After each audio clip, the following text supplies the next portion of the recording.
Bonsoir très chers téléspectateurs, bonsoir, merci de suivre votre magazine Deadline. Merci pour tous vos appels que nous avons reçus de Bukavu, de Kananga, Mbujimai, Chikapa.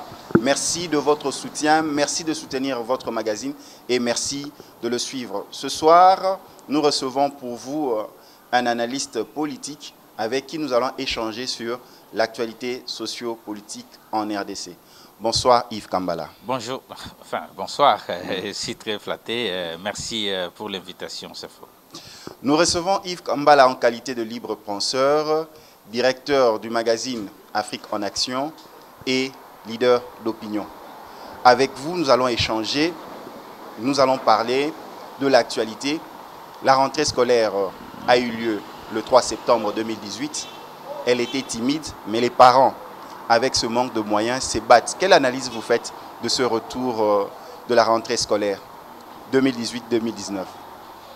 Bon, l'analyse, c'est difficile de mettre à point sur ce secteur qui est un peu sensible. Il faut dire que la société est en crise et ça se voit à travers cette timidité. Que vous l'avez évoqué, c'est timide. La timidité est tributaire de la situation délétère de notre pays et je crois qu'il faut y travailler. Je crois bien que c'est là une occasion de réfléchir sur ce que les gens attendent, les élections. Pourquoi il faut aller aux élections? Je pense qu'il faut aller aux élections pour essayer de modifier, mutatis mutandis, plusieurs domaines dans notre pays, y compris l'éducation. C'est le même cycle qui va reprendre. L'État avait promis de prendre en charge la scolarité primaire, mais on attend toujours. Mais cette fois-ci, quel est le langage que nous devons adopter à travers la société et pour ces élections qui sont à l'horizon?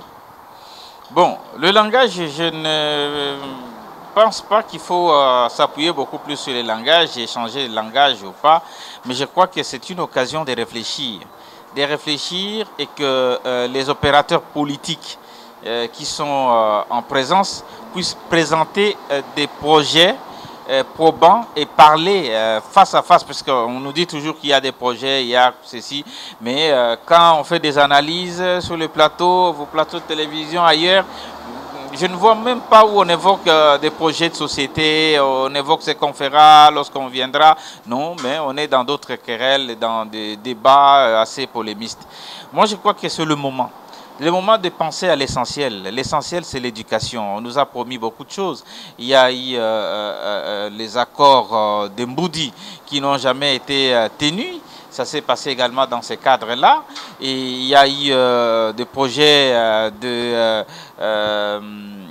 l'érection des bâtiments à travers le pays, 1000 par an ou 1000 par mois, 1000 écoles par mois ou par an. Avec Matata Pogno. Et là encore il faut, mais oui, parce que l'État est là, je pense que l'État n'a pas changé, c'est pas Matata qui est venu avec l'État, mais je crois qu'il est venu, et s'il y a eu cette idée à son époque, j'ai parlé des accords de Mboudi, ça date même depuis Zaïdi Ngoma.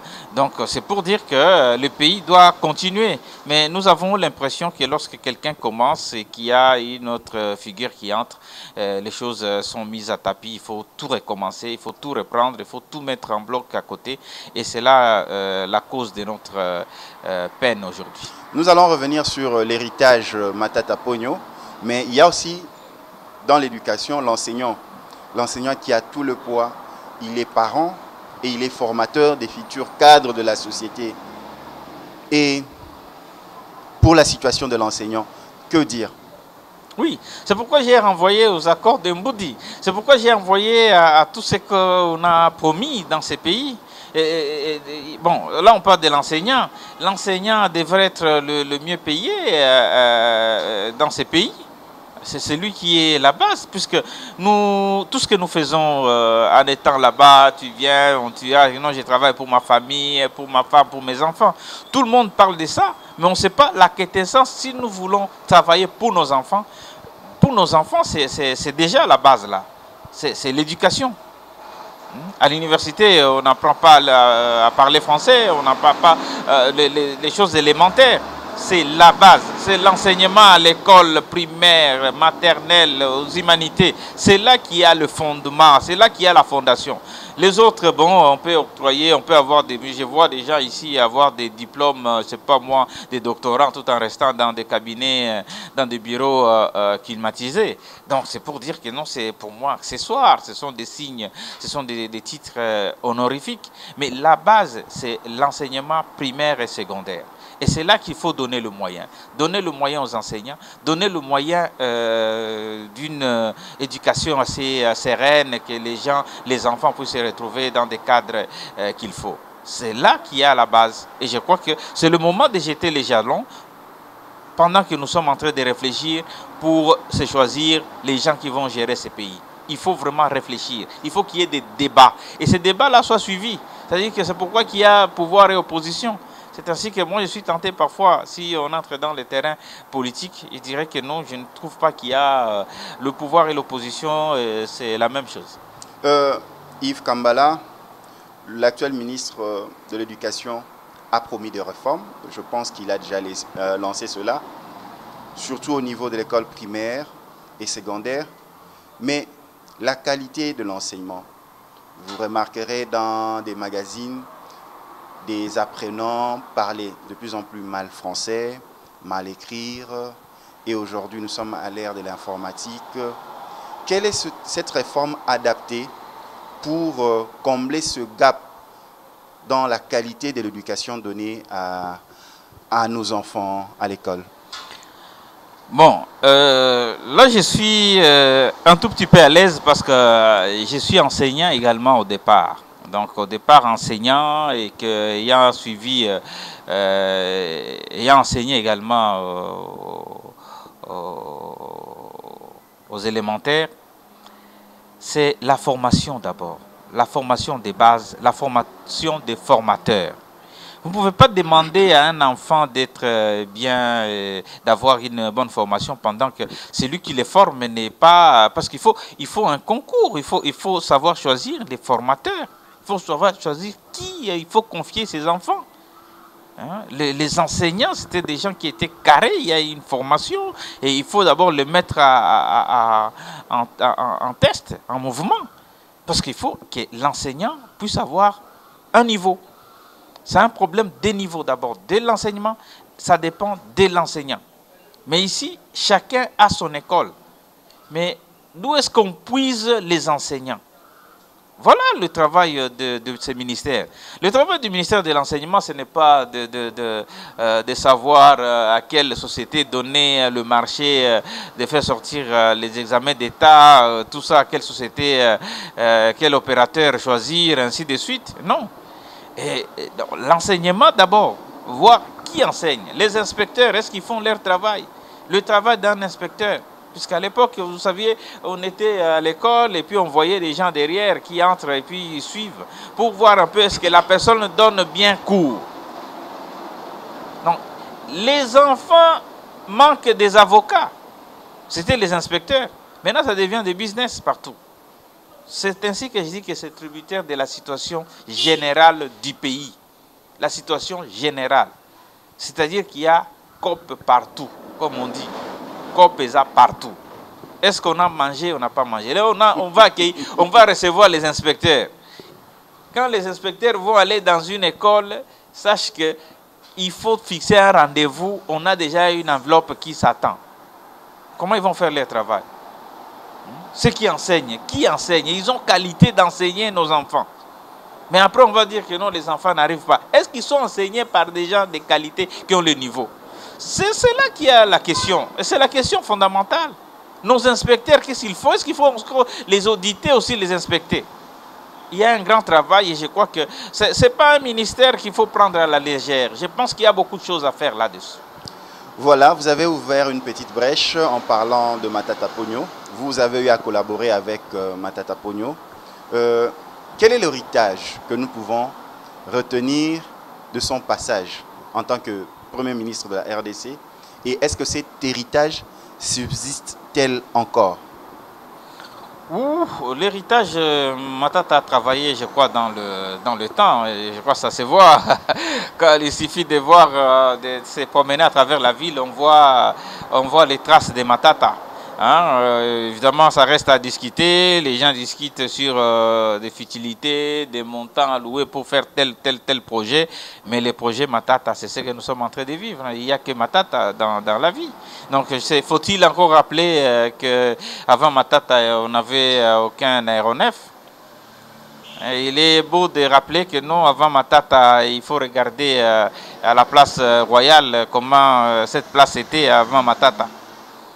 Et il faut rappeler que non, nos ministères n'avaient pas des sièges des bâtiments. Là, vous faites allusion à l'immeuble intelligent. Voilà, non seulement l'immeuble intelligent, mais tous les ministères qui sont derrière, là. Derrière, il y a des ministères des commerces, les ministères de l'environnement et tout ça. Dans la place, là où il y avait Royal, il n'y avait que des bâtiments, des logements. C'est dans la tribu de Matata. Mais après, il y a le bâtiment que vous venez de mentionner, dit intelligente. Il y a la primature qui a été nettoyée, revue. Et donc Matata a fait un travail. Et même sur le plan national, sur le plan de l'équilibre macroéconomique, la stabilité monétaire, nous avons vu ce qui s'est passé après son départ. Donc le problème, c'est un problème de continuité de la vision. Voilà. En fait, c'est la continuité de la vision. Il fallait continuer, il faut continuer. Mais il se trouve que nous nous retrouvons avec des gouvernements soit politiques. Et bon, je pense que chacun est en train de faire sa part. Mais aussi longtemps qu'on n'aura pas une stabilité politique dans le cadre de respecter les engagements, on aura toujours des yo-yo comme ça. Quelle est votre analyse lorsqu'on parle de mission? Chaque acteur politique a sa mission. Matata Ponyo, c'était la macroéconomie, la stabilité de l'économie. Mais aujourd'hui, nous avons Bruno Tshibala qui a promis de nous amener aux élections. Et là, le 23 décembre 2018, cap vers les élections. Et déjà, nous connaissons les candidats présidents. Qu'est-ce que vous répondez? Non, je suis dans le cadre de l'objectif. Je pense que chacun tient sur ses objectifs et nous sommes dans les bons. Même à ce qui concerne Bruno Tshibala, je crois qu'il aura gagné son pari, hein, tout en nous amenant vers les élections. Moi, selon le monitoring, selon le tableau que j'ai, et qui émane même de la MONUSCO, on dit que non, la CENI est dans le bon, son calendrier est respecté, et jusque-là on attend que c'est la date du 23. Et à part cela, il y a des querelles sur le procédé, comment y arriver. Là, c'est un problème qui reste toujours pendant la République démocratique du Congo, où chacun cherche toujours des petites bêtes. Ça, qu'à cela ne tienne, je crois que Bruno Tshibala est en train de faire son travail pour les élections, mais quand on gère un pays, on ne gère pas que pour les élections. Nous devons vivre, nous devons manger, nous devons travailler. C'est pourquoi il y a plusieurs ministères. Tous ces ministères-là ne travaillent pas que pour les élections. Chacun doit faire son travail. Et c'est là que nous trouvons qu'il y a quelques failles et qu'il faudra améliorer. Quelles sont les propositions que vous pouvez faire? Parce qu'il n'y a pas que les élections, nous devons manger, nous devons instruire nos enfants. Quelles sont les propositions que vous pouvez faire? Vous avez parlé de la rentrée timide. Mais il faut, au même moment que nous travaillons, au même moment que nous devons multiplier les richesses, au même moment que nous devons faire échanger, nous devons savoir multiplier 10 et que ça puisse donner 100. C'est comme ça que dans un pays, dans une nation, nous devons gérer le pays. Nous devons dépenser, mais nous devons aussi avoir des entrées. Bon, où se trouvent ces entrées? Et ces entrées rétribuées comment? Aussi longtemps qu'on n'aura pas le partage équitable de nos revenus, on aura toujours un problème. Nous pouvons avoir un dossier, mais la vie ne se limite pas qu'à ça. Ça, c'est la priorité. Mais à part ces priorités, il y a d'autres missions. Et chaque ministère a ses lettres des missions qu'il faut suivre à la lettre et il faudra les faire.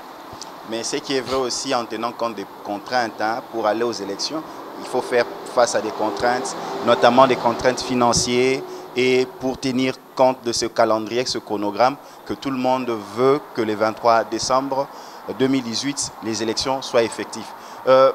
Yves Kambala, la base de la politique, c'est la formation. Il faut avoir une assise. Aujourd'hui, nous le constatons que beaucoup veulent être candidats président, candidats députés, vous avez aussi jusqu'au municipal, et il y a certaines personnes qui n'ont même pas une certaine notion de la politique, qui veulent aller en politique pour changer les choses. Mais de vous en moi, en tant que communicateur, en tant que leader d'opinion, pensez-vous que l'on peut venir en politique sans avoir une certaine assise? Bon, je ne sais pas ce que vous appelez comme assise, mais moi je pense qu'on peut venir en politique lorsque on sent qu'il y a quelque chose et qu'on a un appel. On sent que ça ne va pas et qu'il faut mettre la main dans la pâte. Et on sent qu'on a beaucoup observé et qu'il faut ne plus rester spectateur. Voilà ce qui amène les gens à faire la politique. Pas seulement une base, être connu, avoir un nom, une famille, des gens qui ont fait la politique depuis les années 60, être l'ami ou frère, avoir travaillé avec telle ou telle autre autorité politique, entre guillemets. Non, je crois que c'est le ras-le-bol. Les ras-le-bol, la population, et je crois, ça se voit, tout le monde veut faire la politique. Évidemment, nous, à un moment donné, on peut le reprocher parce qu'on voit en haut, mais lorsqu'on voit avec méticuleusement tous ces dossiers, il faut dire que non, au fait, il y a les gens qui disent que trop c'est trop. Peut-être en y allant, je peux changer des choses. Voilà, c'est ce qui amène cette vague où tout le monde veut faire la politique. Tout le monde veut faire la politique. Vous avez des musiciens, vous avez des footballeurs, vous avez des artistes comédiens, vous avez des hommes d'affaires, vous avez des jeunes, vous avez des vieux, femmes et hommes. Est-ce que deux fois n'est pas avoir cette assise parce que la politique n'est pas de l'entrepreneuriat, c'est une stratégie que vous devez mettre en œuvre. Par exemple, un médecin qui veut se lancer en politique, il ne va pas aller faire la médecine. C'est la stratégie politique qu'il devra mettre en place. Voilà. Je prends le cas du candidat président 7. Il a fait chavirer la toile qui revient. C'est vrai, c'est un peu pour l'embêter, hein, vendre la RTNC. Deux fois, cette manière de procéder, parce que le 7 septembre 2018, à Kinshasa, il a présenté son projet de société. Et je sais que dans la toile, ça revient l'idée de vendre la RTNC. Mais c'est là où nous posons cette question en tant que journaliste, en tant qu'analyste.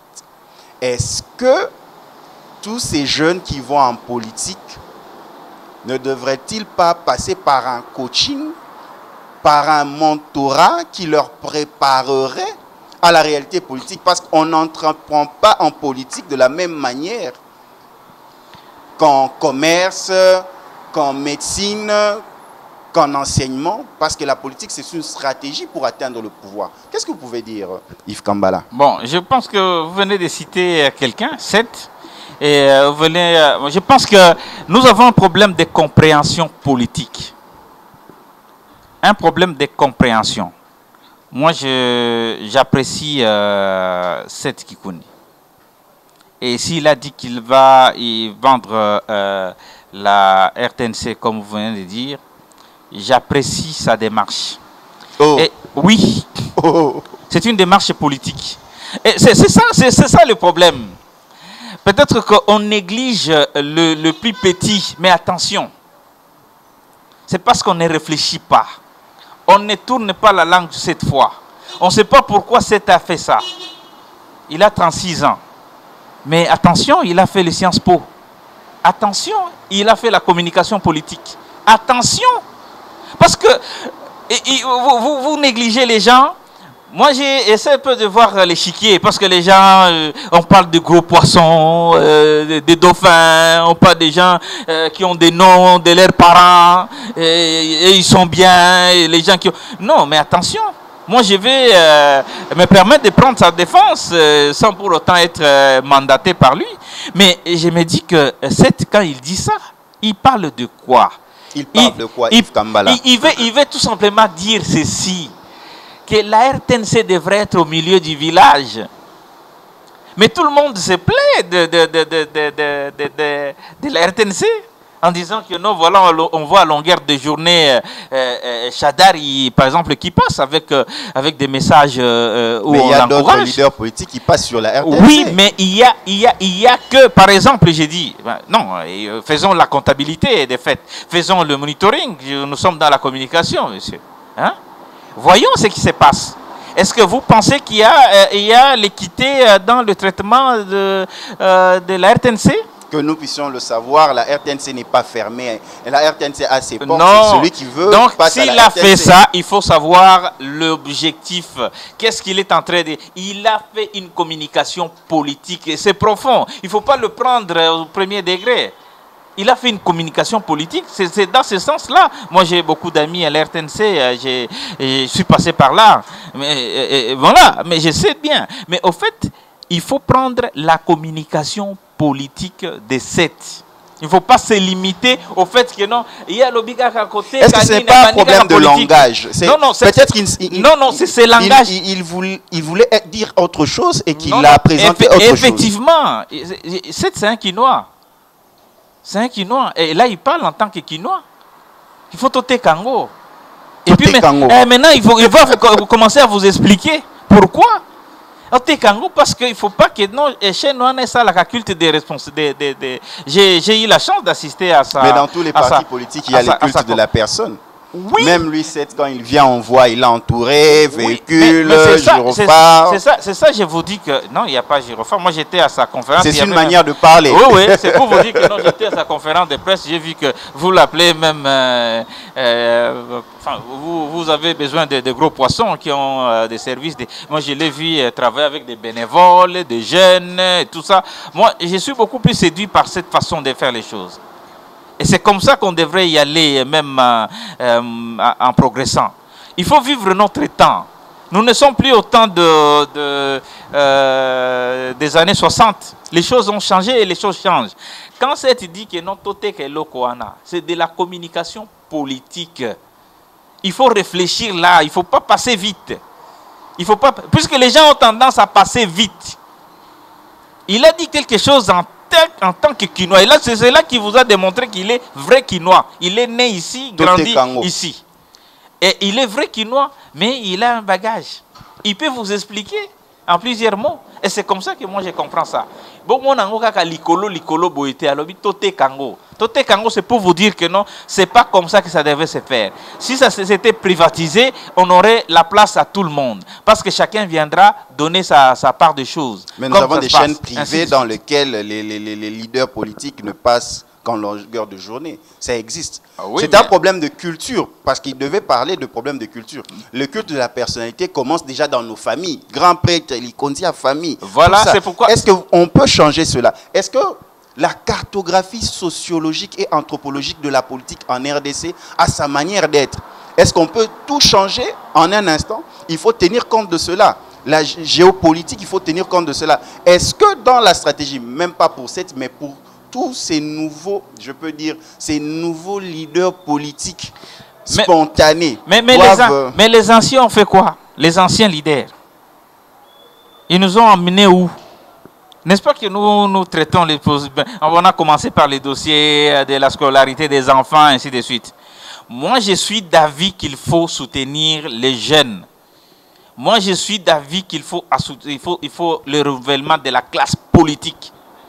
C'est ainsi que dans mes actions, dans le cadre de la communication, ainsi de suite, je soutiens la jeunesse, je soutiens l'avenir du Congo, une nouvelle génération, parce que c'est là qu'il y a à apprendre, parce que c'est là qu'il y a encore du jus. Et moi, je crois que il faut éviter ces langages-là, de dire que non, voilà, les jeunes qui arrivent, non, mais il faut d'abord les comprendre, il faut entrer dans les cadres d'essence, il faut savoir, est-ce qu'il faut entrer dans la lecture de leurs projets. Parlons des candidats invalidés. Il y a eu le sénateur Jean-Pierre Mbemba, il y a eu Mozito, mais parlons aussi de votre ami Patrick Bologna. Quelle analyse faites-vous? Il a été invalidé. Question de double nationalité. Qu'est-ce que vous pouvez nous en dire? Bon, jusque-là, je sais qu'il n'a pas été invalidé. C'est vrai? Oui. Tout simplement parce que, bon, c'est la CNI qui...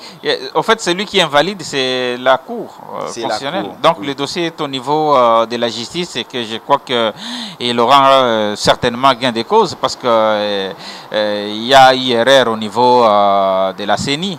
Moi, je fustige beaucoup plus la façon de travailler de la CNI. Je me permets ici de dire que la CNI, à ce qui concerne le traitement des dossiers, ne fait pas bien son travail. Pourquoi? Parce que la CNI s'érige à un tribunal, à une cour. Non. La CNI, c'est un centre de traitement. C'est pourquoi il y a des représentants de chaque parti là-bas. Voilà, ils ont toujours des mandataires pour essayer de voir. Monsieur, nous avons reçu votre dossier. Dans votre dossier, il manque tel élément. Est-ce que vous pouvez l'apporter? Mais c'est comme si il y a une volonté d'écarter les gens. Parce qu'il fallait parler d'écarter, pas d'invalider. Donc il a été écarté. Voilà, écarté selon eux. Que non, voilà, pour manque de tel dossier. Mais c'est question d'appeler. Parce qu'il y a un représentant là-bas. Monsieur, vous avez un dossier, mais nous voyons que votre dossier est incomplet.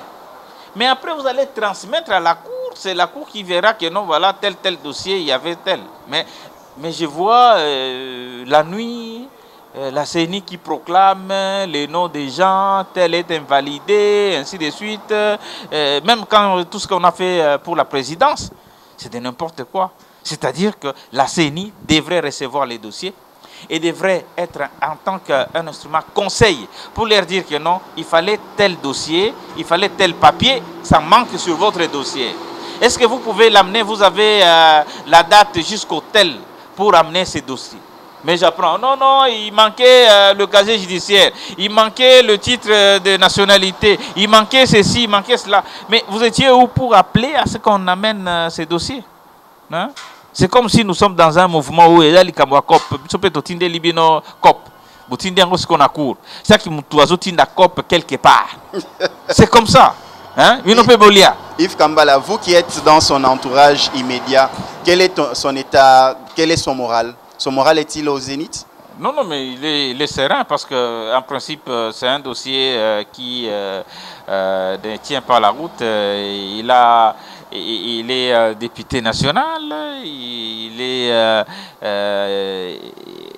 a son certificat de nationalité depuis bien longtemps, mais seulement c'est un dossier, c'est un élément qu'on n'avait pas demandé pour les candidats députés. C'est un élément qu'on n'avait pas demandé pour les candidats députés. Mais quand bien même qu'on avait besoin de ça, si on avait des soupçons, parce qu'on nous dit que la CNI même est en train de recruter les gens qui dénoncent. Et il fait même que le communiqué disant que non, nous avons besoin des gens, vous pouvez venir dénoncer les gens. C'est grave ça.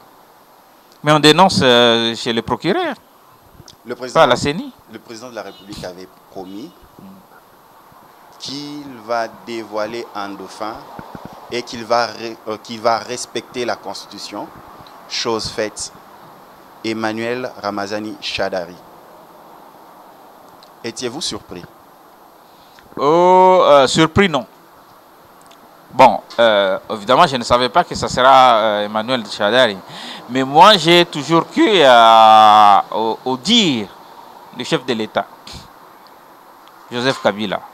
Dès le début, j'essaye un peu de faire la lecture, quand bien même que bon, les gens veulent, tu sais, on aime critiquer ceux qui sont devant le projecteur, puisque ça donne un peu du jus, parce que nombreux nous sommes en train de souffrir, croyant que c'est en critiquant le chef qu'on sera bien perçu.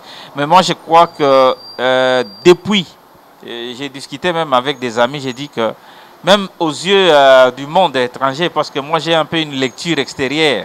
J'ai fait une bonne partie de mes études à l'étranger et je sais l'esprit cartésien qu'ont les Blancs et comment ils tiennent à Qu'est-ce qui a milité par exemple auprès du chef de l'État de se choisir comme dauphin Emmanuel Ramazani Shadari? A-t-il la carrure? Bon, moi je reviens en disant que d'abord c'est le respect Kabila n'a fait que d'abord respecter la Constitution. Tout à fait. Parce qu'il avait promis que non, je respecterai la Constitution. Oui, oui. Je vois même qu'il avait donné, prié à une consoeur journaliste de remettre la Constitution. Oui. Et les gens croyaient que c'était du blabla, mais c'était profond. Comme nous sommes dans un pays où les gens veulent faire déjà les gens, on n'a jamais cru. Mais Shadari, je ne sais pas qu'est-ce qu'il y a, mais parce que je ne suis pas du PPRD, je ne suis pas de la famille politique de son parti. Mais je sais que quand j'essaie de voir, hein, comme tout analyste, je vais faire l'analyse. Je vois que Shadari était déjà dans la société civile à l'époque de la conférence nationale souveraine. Oui, oui, effectivement. On sait que la conférence nationale souveraine, c'est la sève qui donnait un peu du tonus pour qu'il y ait un changement. À l'époque, il y avait Olengankoi dans cette même force, il y avait les Jacques Matanda, il y avait Albert Saïdi, il y avait une liste de jeunes trucs qu'on appelait à l'époque. Et ils venaient de partout à travers le pays. Ce sont ces gens-là qui voulaient le changement, qui voulaient le départ de Mobutu à l'époque, via la conférence nationale souveraine. Je crois que quand on fait cette lecture de quelqu'un qui a commencé, qui a côtoyé Étienne Tshisekedi à l'époque, parce que c'est lui qui était le symbole de la démocratie. Il est passé par les codes de l'UDPS aussi. Il est passé par là. Parce que les photos que nous avons vu ça. Alors, et je vois également l'arrivée des musées. Lorsque Laurent Désiré Kabila arrive à Kindu, on trouve à Kindu des gens qui militaient pour les changements. Tout à fait. Et séance tenante au cours de meeting, Laurent Désiré avait son style aussi pour chercher des leaders sur place. Il dit, des gens qui pouvaient l'accompagner. Et il a demandé, vous voulez qui ici? Et à l'unisson, c'était Shadari qui était promis. Et là, il est passé gouverneur. Donc, c'est quelqu'un qui est venu d'en bas et qui a gravi tous les échelons. Il a gravi tous les échelons. Et lorsque vous parlez des bagages, les gens qui n'ont pas de formation, on dit que c'est un politologue. Il est doctorant. Donc, en fait, finalement, c'est quelqu'un qui remplit. Il n'est pas arrivé juste pour avoir l'argent. Les gens croyaient que non, on va citer les gens qui se sont fait l'argent.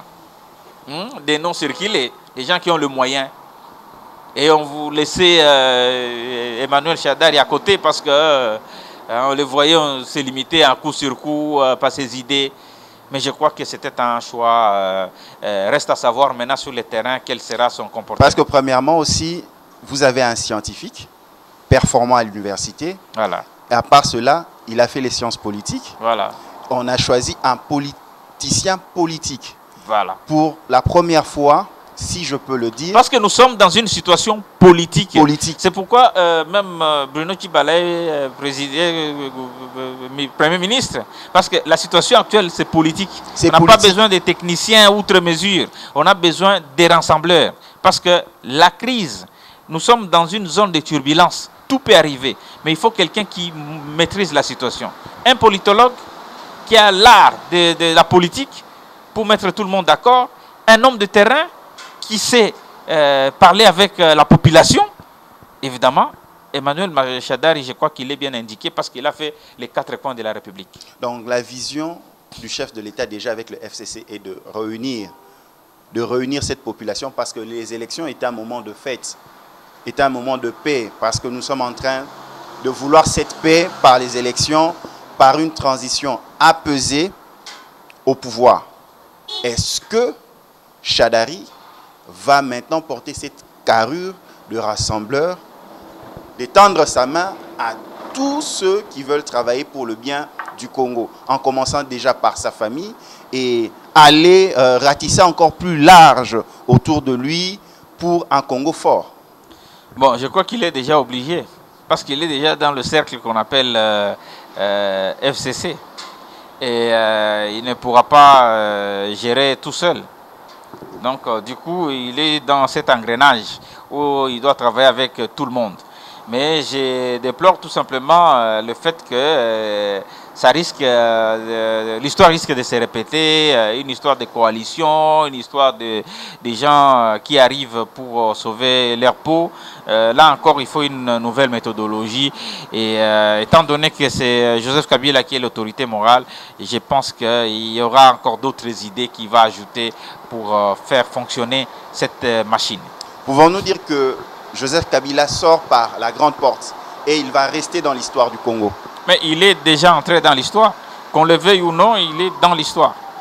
Il est dans l'histoire, c'est du jamais fait. Le fait déjà de se choisir un dauphin, comme on dit, quelqu'un qui va le remplacer demain, et peu importe le procédé, je crois c'est ce qu'on attendait pour la République démocratique du Congo depuis l'indépendance. Vous êtes directeur du magazine Afrique en Action. Quelle est votre vision de notre société? Où va notre société? Et vous avez vos propres activités, vous travaillez pour soutenir les personnes vulnérables. La vision, selon l'éditeur du magazine Afrique en Action. Notre société tend vers... il faut sauver la société. Malade. Malade de son peuple. Malade de manque d'amour. L'amour du prochain. L'amour de la nation, l'amour de la patrie. Malade de la corruption qui a élu domicile. Malade de faux. Hein, il y a tout faux, des faux politiciens, des faux journalistes, des faux militaires, des faux... Donc, tout est faux. C'est-à-dire qu'on peut avoir la peau et puis être nommé, mais ce qu'on fait sur le terrain, c'est autre chose. Tout se négocie sous les tables avec l'argent a pris la surface. Tout est corruption selon qu'on doit gagner sa vie. Donc, le lendemain est au-delà des préoccupations de la société. Et c'est là qu'il faut beaucoup plus un médecin. Il faut des modes de médicaments pour essayer de relever notre pays, notre nation, qui est en train d'en pâtir. Parce qu'il manque l'amour, l'amour du prochain, l'amour de la nation. C'est-à-dire que chacun veut tirer quelque chose de l'autre, pendant que l'autre n'en a pas. C'est un peu ça dans toutes les sociétés. Et il y a des gens qui nous regardent, qui nous suivent. Chacun peut se retrouver dans son cadre, dans son format. Il va trouver ça.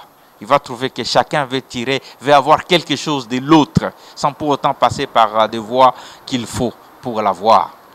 Hein? C'est-à-dire qu'un policier, un chargé de circulation routière veut avoir l'argent à travers les passants, tout ça, pendant qu'ils sont commis là pour donner des conseils. Celui qui est médecin veut avoir d'abord l'argent avant de soigner une personne malade, ainsi de suite. Le professeur veut d'abord avoir l'argent avant d'enseigner, donc, et puis on veut l'avoir directement à la personne qui l'enseigne, et c'est là que la société est malade. Et il faut vraiment quitter là tout de suite, mais à ce moment-là, il faudra faire appel à des hommes intègres, dignes. Et comment les trouver? Là encore, beaucoup de réflexions, beaucoup de conférences, beaucoup d'ateliers, et nous pouvons y arriver. Yves Kambala, que devons-nous retenir de votre passage dans ce numéro de Deadline? Nous savons que ce n'est pas le dernier. Oh bon, que retenir? Je pense que c'est aux téléspectateurs de retenir un mot, hein? De retenir tout simplement que j'ai dit, je retiens que je viens de dire qu'il nous manque l'amour dans ces pays, et chacun veut prendre quelque chose de l'autre. Je crois que c'est ce qu'il faut retenir, qu'il nous manque l'amour, chacun veut prendre quelque chose de l'autre, mais c'est ce qu'il faut éviter. Il nous faut alors réfléchir sur notre nation, sur le pays, la nation que nous voulons léguer à nos enfants. Nous ne devons pas laisser ces pays comme ça, sinon nous allons rater l'occasion. Nos enfants nous diront, qu'avez-vous fait de votre génération. Vous avez eu le micro pour passer à la télévision. Vous avez eu le temps de filmer. Vous avez été médecin. Vous avez été militaire. Vous avez été policier. Qu'avez-vous fait pour que cette génération puisse sortir du lot? C'est la question que nous devons nous poser chaque jour. Yves Kambala, merci. C'est moi.